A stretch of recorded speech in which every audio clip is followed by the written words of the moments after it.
oleh Imam An-Nawawi dengan kitab Riyadhis Shalihinnya. Kita memasuki bab baru, babu tahrimin nadhari ilal mar'atil ajnabiyati wal amrad al-hasan. Berkata Imam An-Nawawi rahimahullah ta'ala, nafa'na Allahu bihi wa bi ulumihi wa bi ulumi masyayikhihi wa talamidatihi fid dharaini amin. Sampai kepada bab tahrimi an-nadhari ilal mar'ati al-ajnabiyyati wal amradil hasani li ghairi hajatin syar'iyyatin. Dari judulnya kita bisa mengerti bahwasanya Imam An-Nawawi rahimahullah ta'ala akan membahas tentang hukum atau akhlak antara laki-laki dengan perempuan di dalam urusan nadhar, yang sekaligus urusan aurat. Di sisi lain mata, di sisi lain kita yang menjaga aurat. Haramnya melihat wanita ajnabiyah. Ajnabiyah adalah wanita yang bukan mahram baginya. Wanita yang bukan mahram. Mahram itu adalah wanita yang tidak boleh dinikahi. Ibu, anak, bibi, keponakan, nenek ke atas, cucu ke bawah. Ini adalah mahram. Mahram ada 3, mahram nasab, mahram rodha, mahram musaharah. Sudah pernah dibahas pada pertemuan sebelumnya jauh. Yang jelas yang bukan mahram,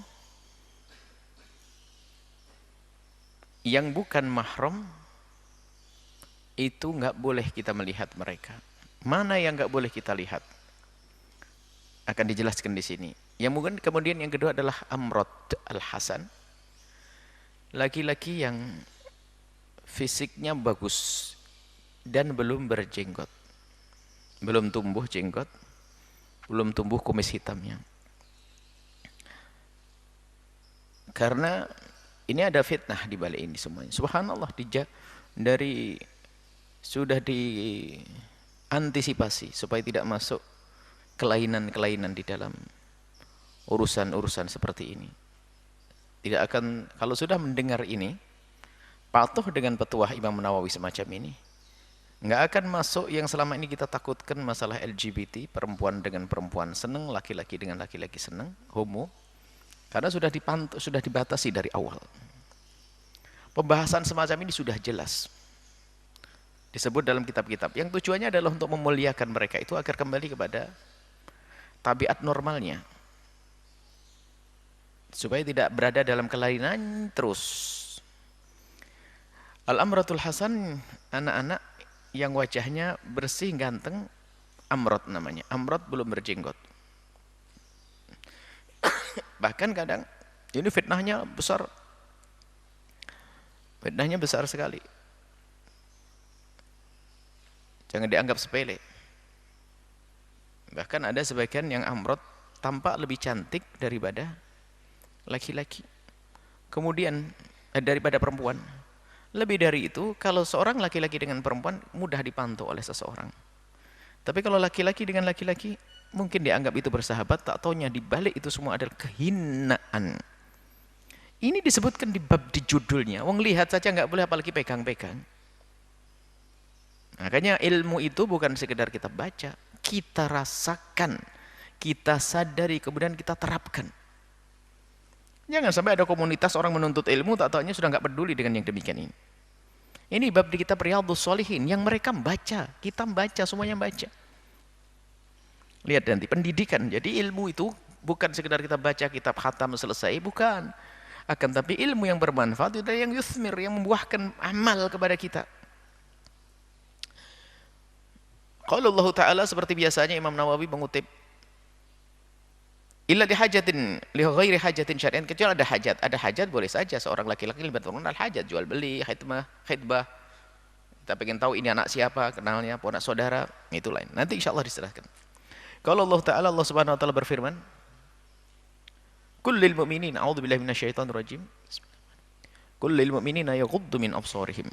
Katakanlah kepada mereka yang beriman nih. Kalau kita merasa beriman harus dengar ini.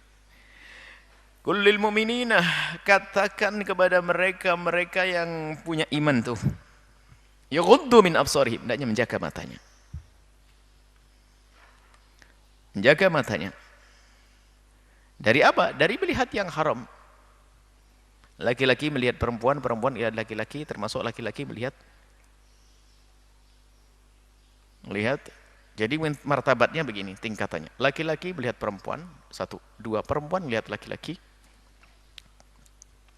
3 adalah laki-laki melihat laki-laki, amrat. Kemudian di sini juga masuk perempuan melihat perempuan kalau ternyata membangkitkan syahwatnya, karena mungkin dianggap laki-laki itu kok, perempuan itu kok setengah kayak laki-laki. Ada kan laki perempuan tomboy. Ini biasanya disenangi oleh perempuan yang mohon maaf ada kelainan misalnya. Yang terakhir ini sebelumnya ini, yang terakhir yang paling mudah adalah bukan laki-laki, bukan perempuan. Bukan lagi bukan perempuan, akan tapi mengganggu sekali. Ini harus dimasukkan. Cuman zaman itu belum ada, makanya dari Imam Nawawi. Apa itu? Film-film yang nggak benar. Film porno dan sebagainya. Cuman waktu itu belum ada, zaman Nawawi belum ada itu semuanya. Yang ada kalau sudah kalau orang perempuan telanjang ya nyata. Nah ini karena semuanya dikembalikan pada fitnah kepada yang melihat. Yang terfitnah, kalau kita melihat sesuatu menjadi terfitnah itu Pak, terganggu hati kita, kebayang-bayang, kepikiran dan sebagainya. Dan ini akan menggiring pelan-pelan nanti sampai kepada zina. Nah ini makna ini ada di dalam foto-foto porno, film-film porno itu ada semuanya. Biarpun dilihat oleh suami istri. Suami istri nonton film porno. Ini kan filmnya, naudzubillah. Jadi enggak boleh. Imam Nawawi disebut hanya buat laki-laki melihat ajnabiyah amrat. Kemudian dikembangkan. Segala yang membuat fitnah di hati kita, membuat kerusakan di hati kita. Kalau memang kita orang beriman, kita harus biasa mengghaddul basar, yaghuddu min absarihim. Yaghuddu min absarihim. Qul mu'minina yaghuddu min absarihim.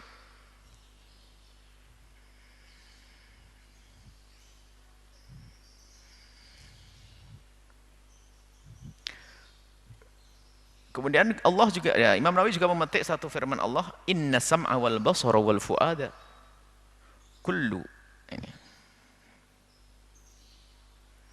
ulaika kana anhu mas'ula. As-sam'a wal basara wal fu'ad.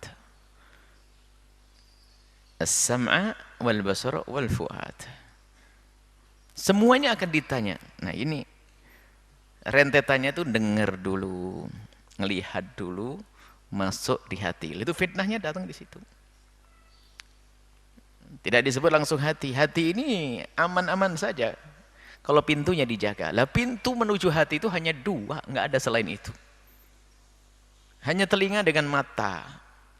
Kalau orang tercipta dalam keadaan tidak bisa melihat dan tidak bisa mendengar, maka dijamin hatinya nggak akan pernah kotor. Maka karena yang merusak hati adalah mata dengan telinga, maka harus kita jaga mata sama telinga.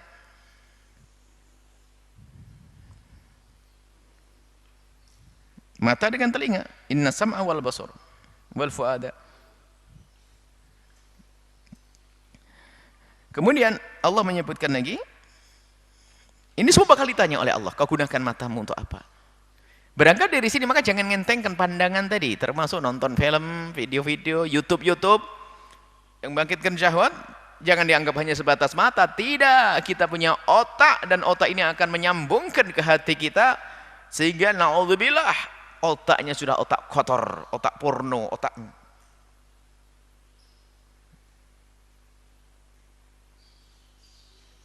pakar di luar Islam sana kita tidak bicarakan. Kalau Islam sudah jelas.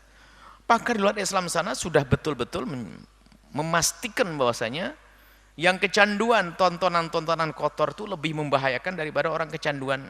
Karena nggak bisa buat, masya Allah, kecanduan. Bentuknya manusia, kepalanya itu ada otaknya setan, iblis. Sehingga na'udzubillah, ini bahayanya melihat tontonan-tontonan semacam itu. Sehingga seorang adik itu sudah mulai membayang-bayangkan tentang kakaknya, seorang anak membayangkan ibunya, karena apa? Sudah teramat kotor. Dan ini kejadian disebutkan di beberapa tempat. Sehingga seorang adik, na'udzubillah, sudah berani mengintip kakaknya lagi mandi. Kemudian bahkan mengintip, na'udzubillah, ibu. Dari mana itu semuanya terdidik begini? Dari matanya yang lihat kayak tadi itu. Maka jangan sampai terpesona dengan fatwa sebagian ustadz yang mengatakan nonton film itu nggak apa-apa kalau untuk suami istri. Tidak, bahaya, merusak otak kita.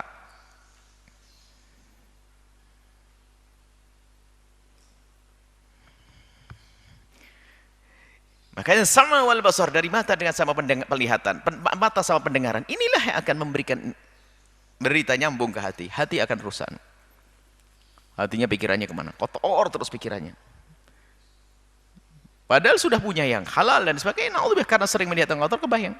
Melihat terus. Lihat, ini pendidikan luar biasa. Indah ini. Dengar nih, hari ini pendidikan yang luar biasa. Semuanya baik. Tapi ini sangat tepat di hari ini untuk menjaga mata ini. Wa qala ta'ala ya'lamu kha'inatal a'yun. Dan ingat, Allah itu Maha tahu tentang kha'inatul a'yun itu. Pandangan mata yang sangat tersembunyi, curi pandangnya mata kita. Curi pandangnya. Sudah tahu.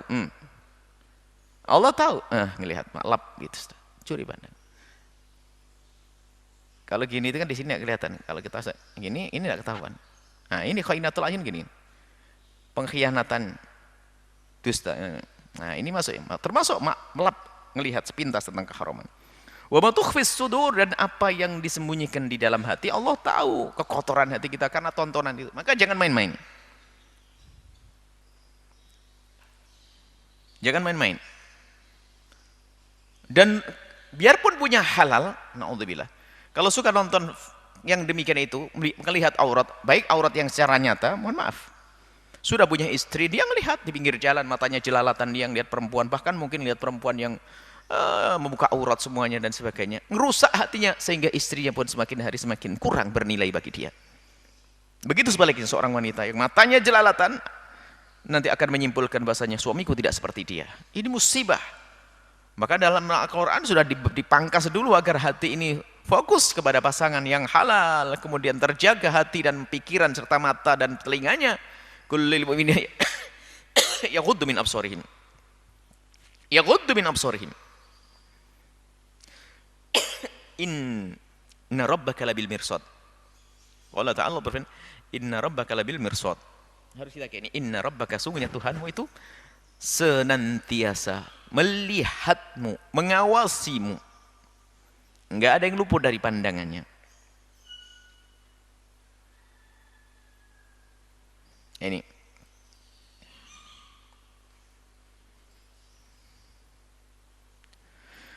Kemudian Imam Nawawi rahimahullah ta'ala, kita langsung kepada babnya, bab hadisnya. Wa an Abi Hurairah radhiyallahu ta'ala anhu. Dari Imam Abu Hurairah radhiyallahu ta'ala anhu, semoga Allah senantiasa memberikan keridhaan kepada beliau. Qala, beliau berkata, anin Nabi, dari Nabi Muhammad SAW, qala, beliau bersabda, kutiba ala ibni Adam nasibuhu minaz zina mudrikun dzalika la mahalata. Ini wanti-wanti dari Nabi. Sudah ditulis oleh Allah, sudah ditentukan anak Adam ini akan masuk kena zina. Mudrikun, dia akan mendapatkannya mau tidak mau. Ini, kita kena zina mau tidak mau. Na'udzubillah. Nah, ini. Apa yang dimaksud nih kena zina? Al-ainani zinahuma an-nadharu. Mata ini zinanya adalah melihat. Ibnu Battal dan juga Imam Suyuti menjelaskan maksudnya apa? Sebab-sebab zina. Maka nanti di ujungnya hati. Sebab-sebab zina dari ini. Ibnu Battal mengatakan ini sebab-sebab zina. Ini bab majas.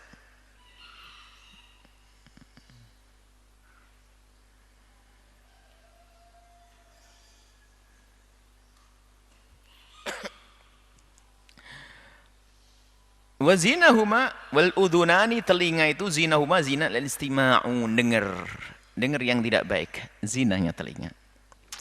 Wal lisanu, adapun lesan, zinahu al kalam, zinanya adalah omongan. Dikatakan lesan itu ada dua. Hari ini harus diperluas maknanya.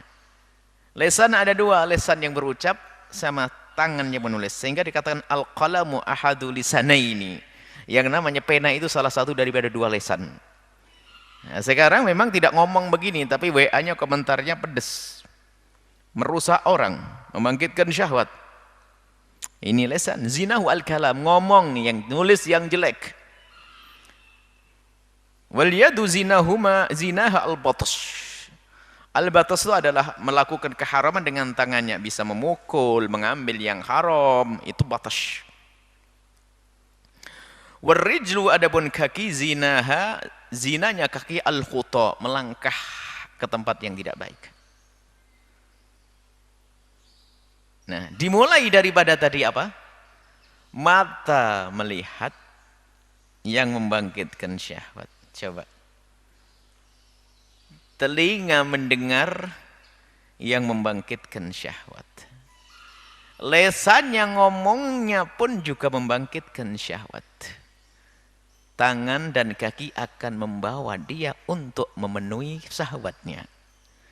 Dibarengi dengan wal qalbu yahwi wa yatamanna, karena sudah dilatih dengan mata dan telinganya akan dirindukan oleh hatinya. Pengen lihat beneran nih, karena selama ini hanya dikirim foto saja kepada saya, cantik banget di fotonya, diam-diam apa, perlahan nyiapkan sepeda motornya, sudah janjian pengen lihat dia, naudzubillah ya begitu.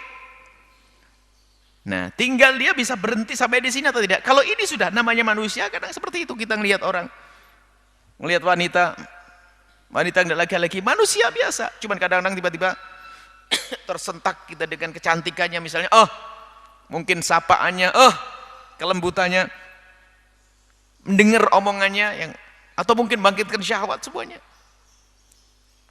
Dirasakan hati, wal qablu yahwa wa yatamanna, yahwa itu mulai ada kecenderungan. Yatamanna, mengirindukan untuk tadi yang dilihat tadi bisa-bisa benar. Matanya yang lihat seorang yang cantik, pengen merasakan dengan syahwatnya, sudah melangkah perlahan. Makanya hati-hati. Dalam Quran dibangkas qaddul basar, dari mata dulu. Inna sama wal basara, mata dan penglihatan, mata dan pendengaran. Baru setelah itu apa? Wa yusaddiqu dzalika al-farju aw yukadzibuhu. Maka kalimat fasil yang membatasi akan dihukumi zina beneran atau tidak, maka di sini al-farju. Kalau farjinya, kemaluannya dituruti, maka masuk wilayah zina. Kalau tidak, di stop, tidak, haram. Aku nggak boleh ngelihat itu. Aku baru. Nah, maka kuncinya di sini. Maksudnya apa? Dari semua yang disebut tentang pendengaran, penglihatan, itu semua penghantar kepada zina. Jadi begini, dari melihat, mendengar, ngobrol,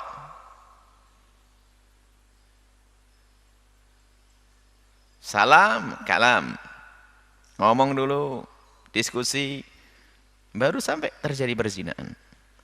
Tapi kalau orang paham, berarti tidak, nggak mungkin, haram itu dosa. Kembali, dipangkas, tidak berzina, tapi nggak cukup. Aku tidak mau berzina, baik, kamu tidak mau berzina, tapi lihat, mundur lagi, sebabnya harus kau hindari. Apa itu? Melihat yang benar, iya sih. Kalau kamu tidak mau berzina, tapi kamu masih melihat yang haram, ke bawah nanti pada akhirnya. Maka menjaga mata ini penting sekali. Menjaga pendengaran penting sekali, karena daripada dua pintu inilah nanti akan masuk kepada hati kita. Muttafaqun alaih. Hadis riwayatkan Imam Bukhari dan Muslim. Riwayat Bukhari mukhtasaratan. Imam Bukhari lebih ringkas lagi. Baik, subhanallah. Ini pendidikan dari baginda Nabi SAW. Jadi yang maksud zina tangan itu adalah zina mata, zina pendengaran, itu adalah jika itu kita turuti dengan yang haram, maka akan menghantarkan kepada zina.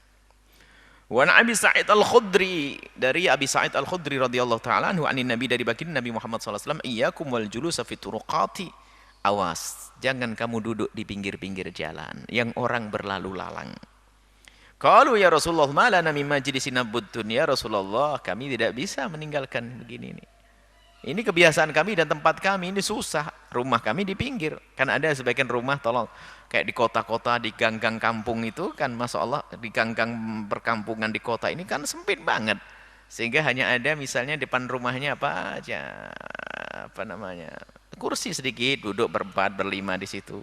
Bisa ibu-ibu, bisa bapak-bapak, bisa anak-anak di situ. Nah ini kan tempatnya orang berlalu lalang. Nah maksudnya begini ya Rasulullah, orang lain punya tempat nongkrong aman, tapi saya ini rumah saya nempel teras langsung, saya harus di sini kalau ngobrol dengan orang lain. Ini gimana ya Rasulullah? Rasulullah melarang, jangan begitulah, kamu jangan di pinggir jalan, orang lewat nggak nyaman. Mereka mengatakan bahasanya kami tidak punya tempat lain ya Rasulullah. Nabi mengatakan, natahaddatsu fiha, kami tidak punya tempat kecuali ini untuk diskusi, ngomongin masalah macam-macam. Waqala Rasulullah, kemudian Rasulullah menjelaskan, kalau memang begitu, fa idza abaitum, kalau kamu tidak bisa meninggalkan ini, illal majlis, kecuali kamu duduk di situ, fa'atu tariqa haqqahu, maka berikan kepada tarik jalan itu haknya. Penuhi haknya jalan. Jadi ada kewajiban-kewajibanmu di saat seperti itu. Ma haqqu tariqi ya Rasulullah, apa kewajibanku terhadap jalan itu ya Rasulullah? Haknya jalan apa yang harus aku penuhi, yang wajib aku bagiku ya Rasulullah? Kala Nabi mengatakan, ghaddul basar, menjaga mata. Allah, menjaga mata. Ini pendidikan hebat. Ini karena apa? Ini di gang-gang yang aman zaman itu. Sekarang jalan Masya Allah. Banyak wanita-wanita yang masih diuji oleh Allah, baju tidur dipakai jalan-jalan, baju dalam dipakai baju luar. Ini kan model zaman sekarang. Inilah ini. Kalau kita tidak punya pendidikan dari Nabi begini kan bahaya. Ghaddul basar. Karena orang lewat macam-macam, nggak bisa kamu atur. Kita nggak bisa mengatur orang lewat. Apalagi negeri bebas semacam ini.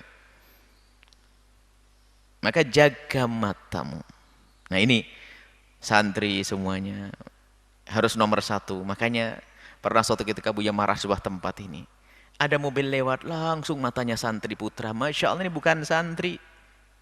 Preman juga nggak pantas, preman karena santri matanya jelatan, ngikuti mobil, pintu jendela mobil, naudzubillah, rendah banget. Nggak boleh seperti itu, langsung nunduk sebagai laki-laki mulia. Kalau kita menduga, biarpun belum yakin, kita menduga di dalam mobil ada wanitanya, tundukkan mukamu. Jangan diikuti malahan, Masya Allah. Minta dicolok gitu. Nggak punya kehormatan, nggak bisa menghormati.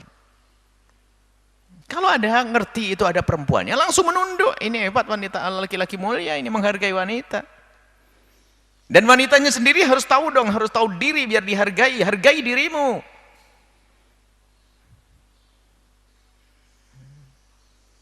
Kalau sudah di sana ada gerombolan lagi, ini perempuan kan macam-macam tingkatannya, ada tinggi, rendah. Yang rendah langsung ada, langsung. Kalau sudah wah ada rombongan laki-laki, langsung dibuka tas yang ngambil bedak, bibir basah-basahi bibirnya, dipasang kerudungnya dirapiin. Ini perempuan apa kayak itu tuh? Ada laki-laki mestinya malah dibuat serem gitu loh, bukan malah ganjen begitu, kok murah banget ini.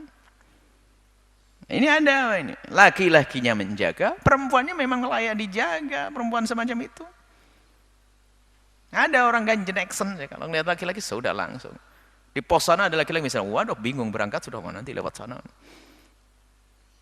Jadi dalam agama kita sudah diantisipasi agar tidak terjadi sesuatu yang tidak baik. Kalau kamu dengan suamimu hendaknya dandan, sama orang bisa dandan, sama suaminya nggak bisa dandan, ini aneh. Keluar pakai aroma semuanya, diliran di rumah, suaminya dikasih bau bawang. Ini kalau di rumahmu iya, yang wangi, yang bersih, yang begini. Di saat keluar ini wanita. Kalau wanitanya semacam itu, maka ya nanti akan menggugah kaum pria untuk bisa menghormatinya. Dan jika kita sebagai kaum pria melihat wanita semacam itu, pertama kita doakan supaya Allah memberikan hidayah. Kemudian setelah itu jangan dipandangi terus, naudzubillah, dan jangan biasa guyonan dengan syariat. Kita tidak boleh membenci zatnya seseorang, cuman kita boleh menghindar. Suatu ketika ada seorang yang saya anggap dia Masya Allah, ya semoga Allah mengampuni, bebarengan suatu ketika di hotel, terkagum dengan taunya ngomong, nah ini baru pemandangan. Apa ya?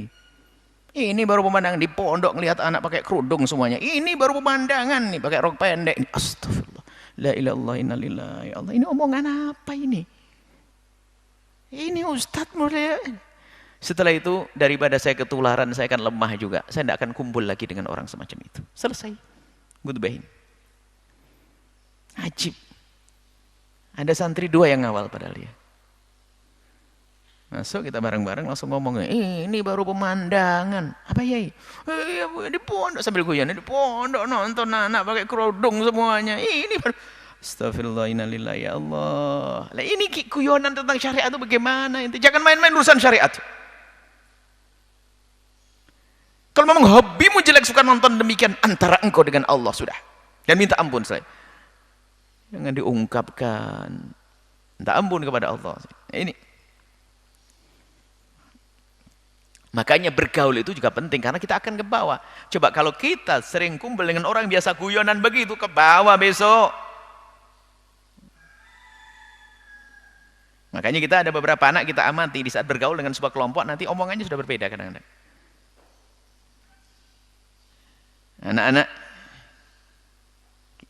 kita ini yang misalnya duduk di luar berkumpul dengan kelompok rombongan ini sudah mulai mengunjak ucapan karena gampang berpengaruh dengan berkawan. Maka dari itu berkawanlah dengan orang yang bisa menjaga matanya, maka matamu akan terjaga. Berkawanlah dengan orang yang menjaga telinganya, maka akan terjaga telingamu.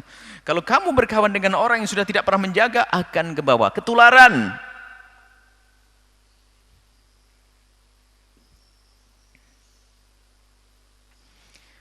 Waraddus salami wa kaful adha.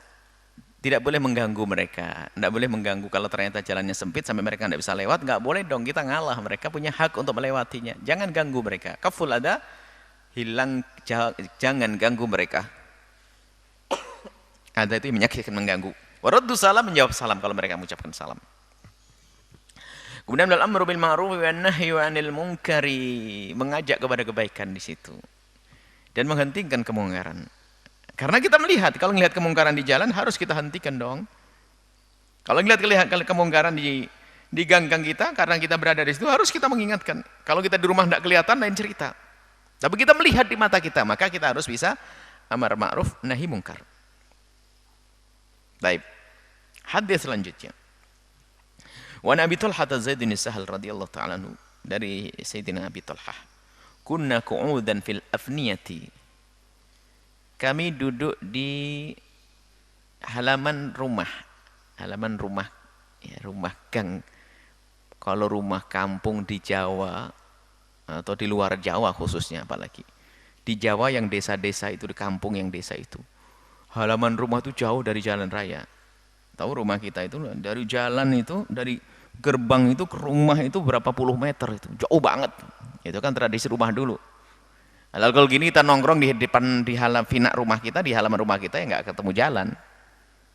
Ini karena kita masih, kalau kita punya rumah di kampung sana, rumah orang tua itu, lihat dari gerbang, dari pintu ke pura depan itu sampai rumah tuh jauh banget itu. Makanya waktu dulu kalau ngaji itu lari karena gelap banget di situ. Ini yang kebayang adalah nih di perumahan-perumahan, rumah-rumah kota ini. Jadi halamannya ya langsung hampir ketemu jalan. Artinya kalau kita nongkrong di situ pasti bertemu dengan orang yang lewat lalu lalang di jalan tersebut.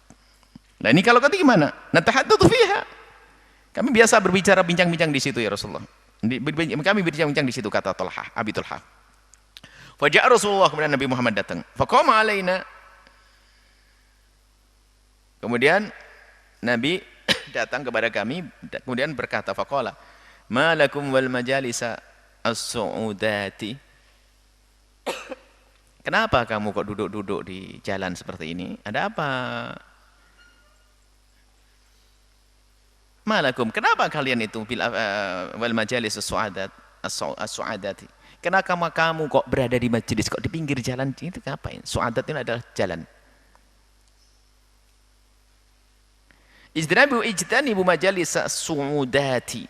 Jauhilah tempat duduk yang ada di jalan-jalan yang bakal dilalui oleh seorang. Maka jauhilah kalian untuk duduk-duduk di tempat-tempat yang akan dilewati oleh orang.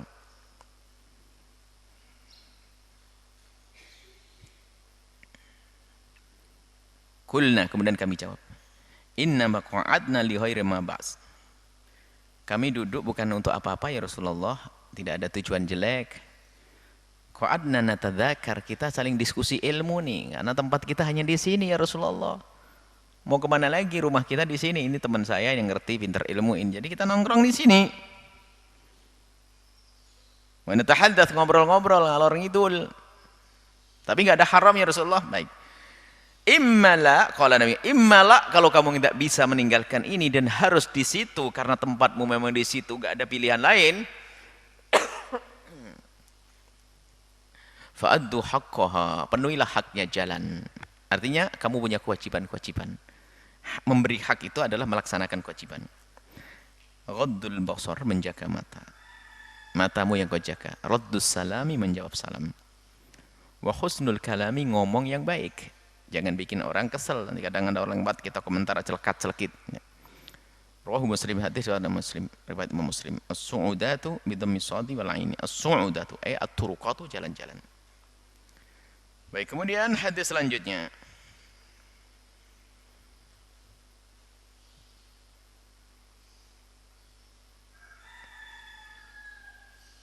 Hadis selanjutnya, wa an Jarir radhiyallahu taala anhu. Qala sa'altu Rasulullah, aku melihat kepada baginda Nabi, an-nadharil faj'ati. An-nadharil faj'ati faqala isrif basarak. Rawahu Muslim. Nabi Sayyidina Jarir bertanya kepada Nabi, ya Rasulullah, mata kita kan harus dijaga. Cuman kadang kita ngepergoin tanpa sengaja, fuj'ah, ngelihat begitu, nggak sengaja kita di jalan ada. Bagaimana? Isrif basarok, palingkan matamu. Ini menghindar dong. Ini pernah terjadi juga, disebutkan oleh Rasulullah kepada Sayyidina Ali. Lakal ula wa alaika tsaniyatu. Kalau kamu melihat perempuan enggak sengaja, misalnya kalau tiba-tiba ada perempuan enggak pakai baju sekali, lakal ula, enggak dosa karena kamu enggak sengaja. Tapi kalau kau ulang lagi, alaik, jadi dosa. Jadi langsung dibuang. Ini enggak bisa kecuali dari hati. Kalau nggak dari hati nanti beli kacamata hitam nanti. Ngadepnya sini tapi gini, kacamata hitam nggak ada yang tahu. Atau balik lewat kaca mobil. Lihat atau Allah. Semuanya harus kita buat contoh barangkali. Mungkin sekali di balik mobil, atau mungkin rumahnya di balik sungai, lambu sungai. Sungai ada wanita mandi di sana. Macam-macam. Nggak bisa. Itu mau urusan dengan luar. Sekarang lebih parah lagi apa tadi? Di sakunya ada HP-nya. Nggak ada orang tahu, pintu dikunci.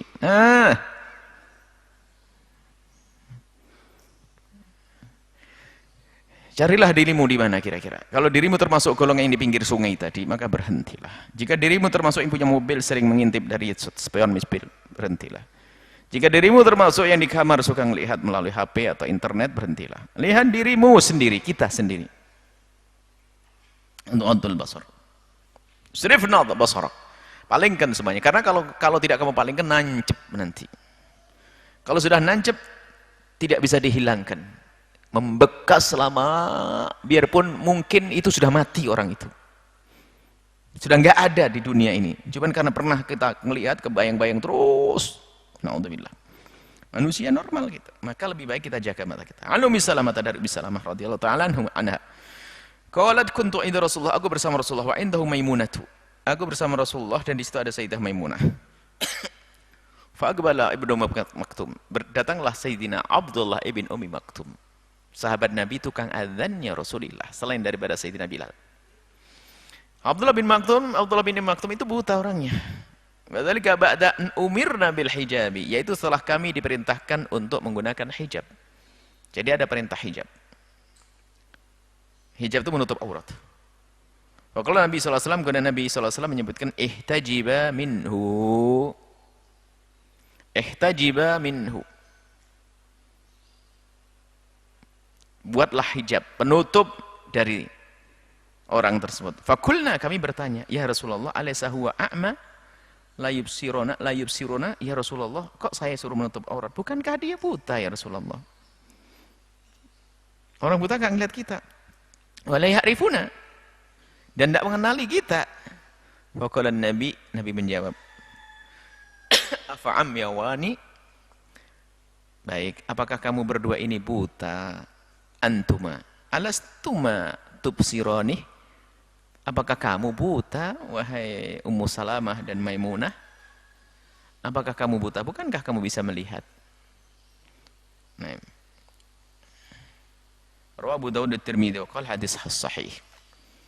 Ini hadis dalam Abu Dawud disebut hadis sahih. Jadi ini penjelasan bahwasanya perintah hijab itu ada.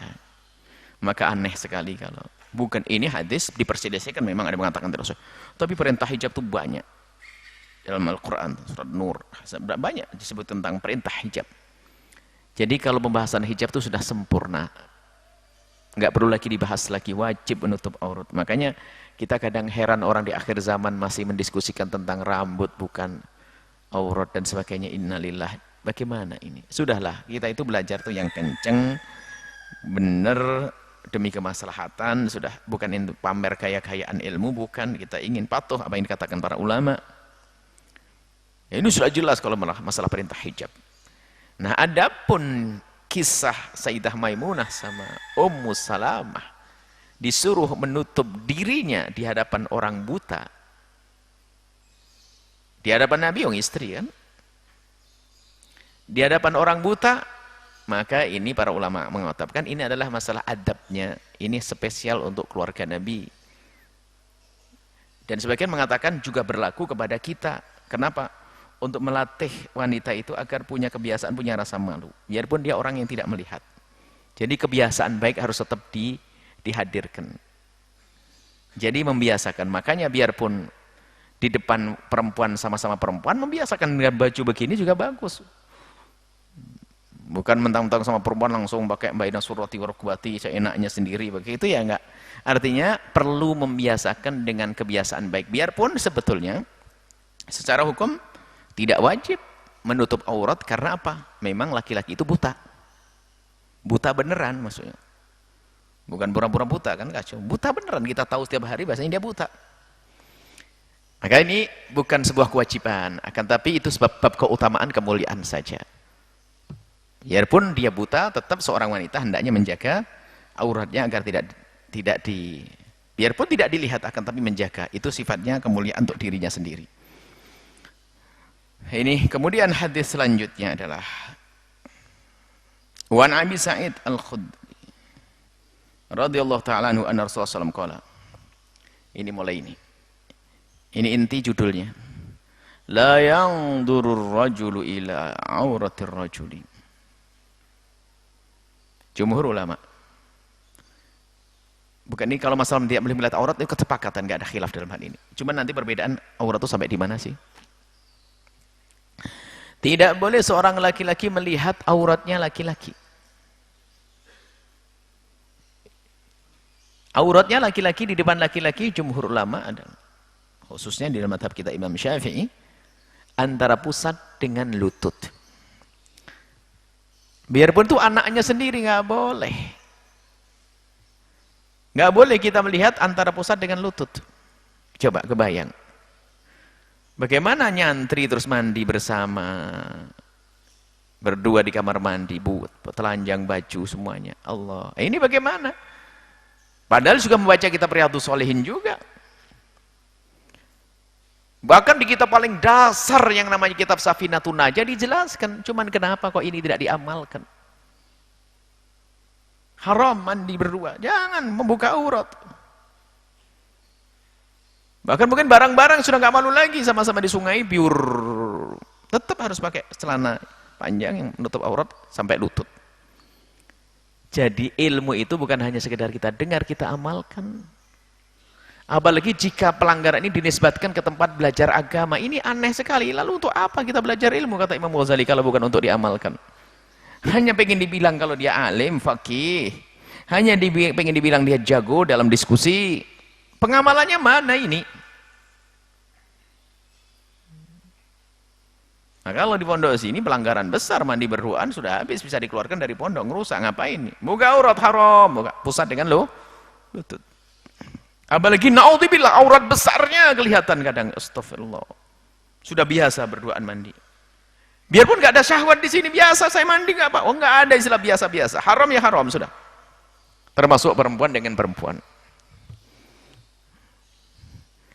Maka kami himbau kepada pengurus pesantren dimanapun Anda berada. Amal kita itu bukan hanya sujud rukuk seharusnya. Yang kita jauhi dosa-dosa bukan hanya sekedar kita tidak memukul orang, akan tapi hindarkan dosa-dosa dari anak didik kita. Karena mereka datang ke pondok kita, ini para ustadz dimanapun berada, mereka datang untuk dididik, untuk diarahkan. Beri peraturan dong. Kalau dibiarkan dianggap itu adalah boleh. Karena apa? Bukan sebagai peraturan, nggak ngerti namanya, mereka tidak mengerti. Yang salah gurunya, masuk neraka dulu nanti.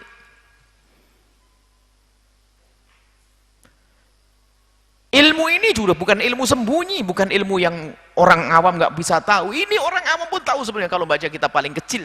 Saya sebutkan dari kitab fikih Safinatun Najah, masalah aurat fi sholati ditambah dari itu aurat kharijah sholati, di luar sholat. Baina surati wa qudwa antara laki-laki dengan laki-laki. Ini hal-hal perempuan dengan perempuan juga sama semacam itu. Jadi yang perlu kita perlukan adalah mengamalkan ilmu dan insyaf. Kalau ternyata kita punya tempat masih melanggar, jangan cari pembenar. Enggak akan bisa baik orang cari pembenar. Lebih baik kita insyaf, istighfar. Insya Allah akan aku jaga keluargaku, rumahku. Maka kami mohon dengan hormat, semoga Allah melapangkan rezeki Anda.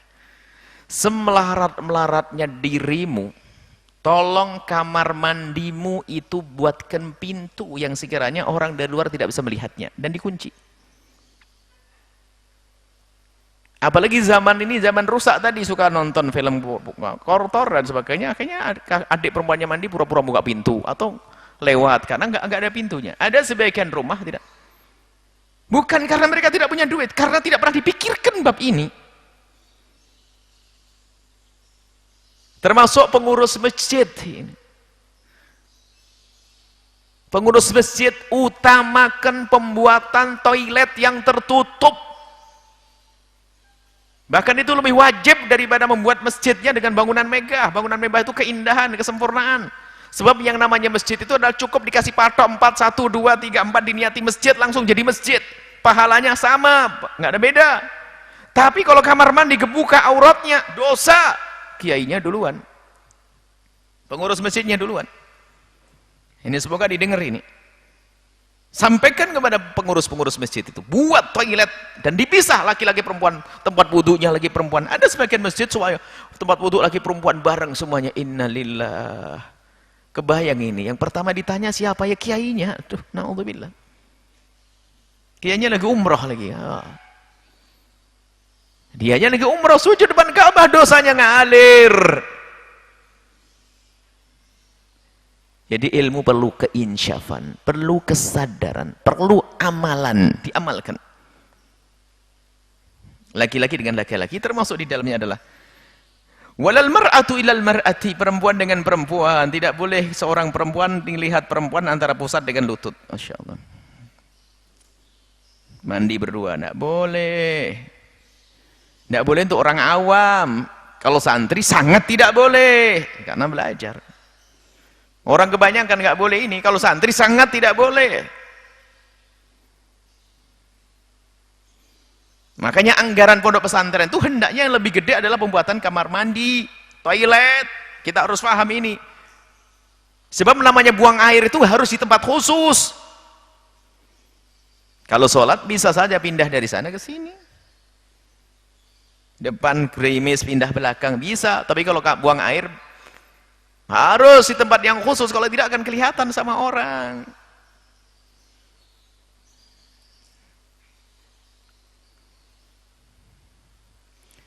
Wal yufdhir rajul ila rajuli fi thawbin wahidin. Laki-laki dengan laki-laki jangan sampai berdempetan kulitnya tidur dalam satu selimut. Wala tufdil mar'atu ila al-mar'ati fi thawbil wahidi, perempuan juga perempuan. Ini berlaku untuk siapa? Laki-laki dengan laki-laki, perempuan dengan perempuan, atau laki dengan perempuan yang kakak adik. Hanya boleh satu selimut suami istri saja. Selain itu tidak boleh, siapapun. Nah, ada pendidikan lagi indah dari Nabi adalah muru aulad hadis muru auladakum bisolati wa hum abna'u sab'in wadribu 'alaiha wa hum abna'u 'ashrin. Disuruh sholat waktu umur 7 tahun. Kalau sudah sampai 10 tahun dikasih takzir, hukuman. Terakhir hadis bunyi yufarriqu bainahum fil madaji'. Pisahkan kalau sudah mencapai umur 10 tahunan itu, pisahkan tempat tidur mereka. Hai hamba Allah, dengar nabimu maka akan mulia.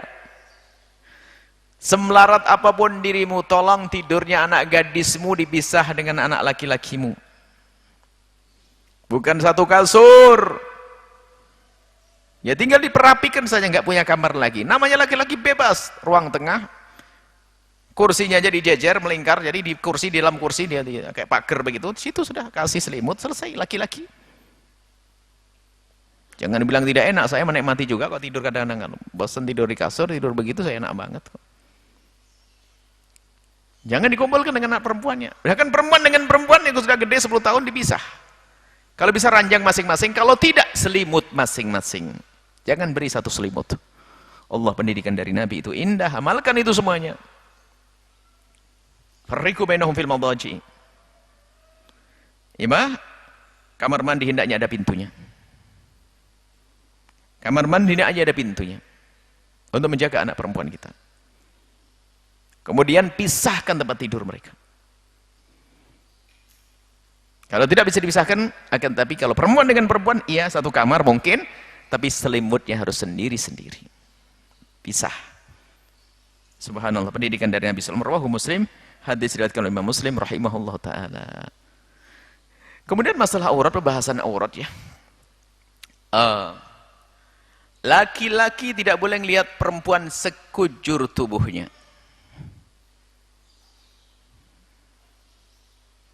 Ajnabiyah.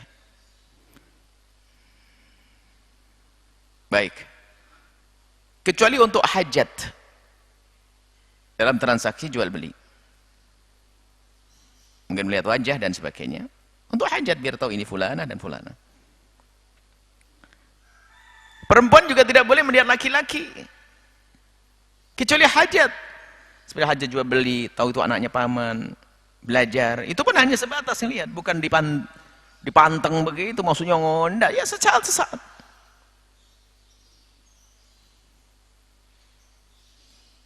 Perempuan yang nah, adapun perempuan mana yang wajib ditutup? Aurat kan ada 3. Pertama, aurat fis salat. Di dalam salat sudah jelas. Laki-laki auratnya adalah antara pusat dengan lutut. Perempuan sekujur tubuhnya kecuali telapak tangan dan wajah, dhuhran wa batran, telapak tangannya. Adapun di luar salat ada 2, aurat sitir. Yang wajib ditutup oleh perempuan adalah perempuan di depan keluarganya yang mahram, adiknya, bapaknya adalah seperti perempuan dengan perempuan. Yang haram tidak boleh dilihat antara surah dengan rukbah, antara pusat dengan lutut. Tapi perempuan di depan laki-laki ajnabiyah, di depan orang lain, maka sekujur tubuhnya dia harus menutupnya. Di dalam madhab kita Imam Syafi'i dan jumhur ulama 4 madhab, yang dikukuhkan adalah wajah harus ditutup. Maka dalam madhab kita, kalau kita jujur dengan madhab kita, yang nomor 1 adalah wajib pakai cadar. Cuman ulama kita ada pendapat yang kedua, maka alhamdulillah ada pendapat yang kedua, wajah tidak wajib ditutup. Maka kita pakai ini, nggak ada masalah. Maka yang tidak pakai cadar bisa masuk surga kok. Sehingga jangan sampai masuk wilayah kesombongan mentang-mentang sudah pakai cadar, merendahkan yang belum pakai cadar gara-gara mengikuti pendapat jumhur ulama atau pendapat yang dikukuhkan. Nggak bisa kita merendahkan, ini khilaf di antara ulama kok.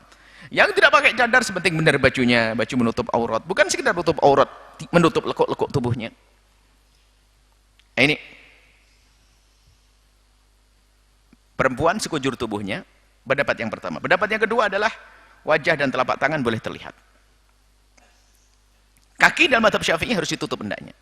Tapi dinukil dari Imam Ahmad atau Imam Abu Hanifah mengatakan boleh tumitnya kelihatan. Ini dipakai, nggak ada masalah untuk ini. Yang penting selain dari wajah telapak tangan, ini harus ditutup, selesai. Nah, biarpun perempuan menurut pendapat yang kedua boleh dibuka wajahnya begitu, bukan berarti kita sebagai seorang laki-laki langsung melihat, wah bisa dilihati dong. Oh enggak, lihatnya lah ini hanya lil hajah saja. Karena hajat. Ini perempuan. Kemudian masalah amrot, laki-laki amrot. Laki-laki amrot, laki-laki yang kayak keperempuan-perempuanan. Baik dari sisi wajahnya, bahkan kadang, na'udzubillah, kadang ya diuji Allah dengan gerak-gerik kayak perempuan. Maka waspada, hati-hati.